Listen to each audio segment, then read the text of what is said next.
សូមនមស្ការចំពោះប្រជុំបីនៃបរិរដ្ឋហើយនឹងនមស្ការគុំម្ចាស់គ្រប់អង្គចម្រើនពរញាតិញោមពុទ្ធបរិស័ទទាំងក្នុងក្រៅប្រទេសวันนี้ជាព្រះវិហារនាវត្តតក្ខណកង្គារាមអញ្ចាញស្ថិតនៅឃុំវិស័យក្រោកស្រុកមង្គលបុរីខេត្តបន្ទាយមានជ័យមានការចាស់ចឹងទៅយើងកែវាជួសជុលវាឡើងសាថ្មីញាតិញោមនេះយើងបានដាក់អាស័យធ្វើ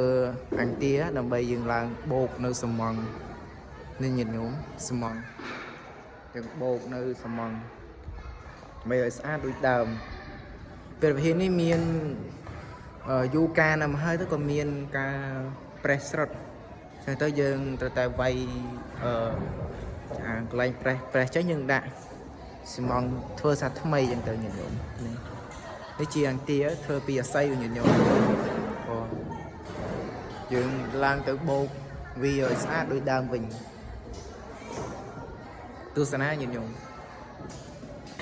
នេះជាសកម្មភាពសំណាក់សិស្សទំនេរពីការសិក្សាក៏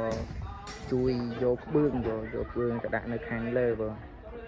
ដាក់នៅខាងលើទំនេរពីការសិក្សានៅពេលល្ងាចបងក៏យកគ្រឿងដាក់ខាងលើនេះ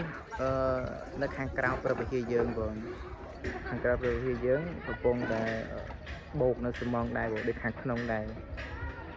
ទស្សនាញាតិញោមបងខាងក្រៅប្រទេសបានជ្រាបថាបងនេះជាព្រះវិហារវត្តចាញនៅឃុំស្រីក្រោកស្រុកមង្គលបុរីខេត្តបន្ទាយមានជ័យទំនេរពីការសិក្សានេះបងនេះសកម្មភាពសមណៈសិស្សតូចបងសមណៈសិស្សតូចទំនេរពីការសិក្សានេះគឺជួយការងារសម្អាតបរិស្ថានវត្តការដែលវត្តមានប្រសើរច្រើនគឺល្អណាស់ញាតិញោមទំនេរសិក្សានេះក៏យើងធ្វើគ្នាជួយបោះសម្អាតវត្តជួយកសាងវត្តអញ្ចឹងទៅបងដូចសុភាសិតមួយថាថ្មភ្នំមិនមែនថែរក្សានៅថ្មទេគឺថ្មថែរក្សានៅភ្នំយ៉ាងណាមិញដូចប្រសង់យ៉ាងដែរបងមិនមែនវត្តអារាមថែរក្សានៅប្រសង់ទេគឺប្រសង់ថែរក្សានៅវត្តអារាមអញ្ចឹងកម្មភាពទំនេរការសិក្សាពេលល្ងាចអញ្ចឹងទៅក៏ជួយសម្អាតគឺចំសួនតាមស្មៅអញ្ចឹងបានស្អាតទីធ្លាវត្តញាតិញោមដែលមកអញ្ចឹងទៅឃើញអញ្ចឹងក៏ជ្រះថ្លាអញ្ចឹងទៅក៏ឃើញវត្តអារាមស្អាតទៅបងនេះតាមដាក់សិស្សតូចច្រើនញាតិញោមច្រើន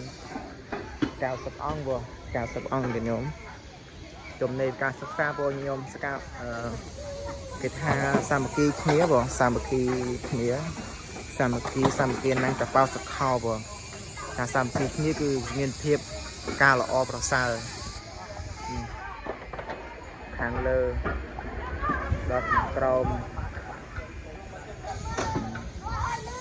ហើយនៅខាងក្រោមក៏រៀបចំកន្លែងដាំស្មៅអញ្ចឹងទៅបងនេះដាំស្មៅយើងដាំស្មៅនេះខាងមុខព្រះវិហារ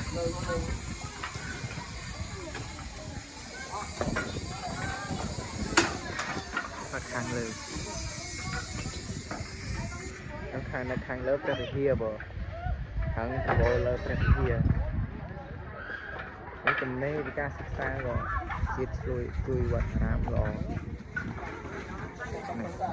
សាមគ្គីគ្នាល្អញាតិញោមក៏នេះ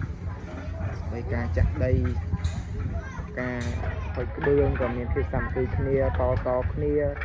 ចាប់ពីក្រោមរហូតទៅដល់លើបងនោះលើហ្នឹងលំចាស់ធំបងអីទេបងញាតិញោមចាស់ធំខាងក្រៅនេះក៏លំចាស់តូចចឹងទៅ